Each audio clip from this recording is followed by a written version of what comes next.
ఒరే నువ్వు లేవరా. శివధనస్సు విరిచిందెవరు? చెప్పరా, శివధనస్సు విరిచిందెవరు? Sir I don't know sir. Sir నాకు తెలియదు సార్. నేను ఎరవలేదు సార్. అమ్మమ్మ చుట్టూ సార్. నేను ఎరవలేదు సార్. నువ్వు విరవలేదా?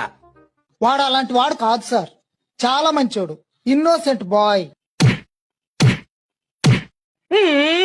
Head master sir glad to meet you. శివధనస్సు సార్ శివధనస్సు ఎవరు విరిచారో వాడికి తెలియదట. కనీసం మాస్టర్ కైనా తెలియాలి కదా. శివధనస్సు వీళ్ళు విరిచారా? Sir I don't know sir. నేను ఎరవలేదు సార్. ఒట్టు సార్. నేను ఎరవలేదు సార్. ఈ క్లాస్ వాళ్ళు అలాంటి ఏదో పని చేయరు sir. First rank students 6th class వాళ్ళు అయి ఉంటారు.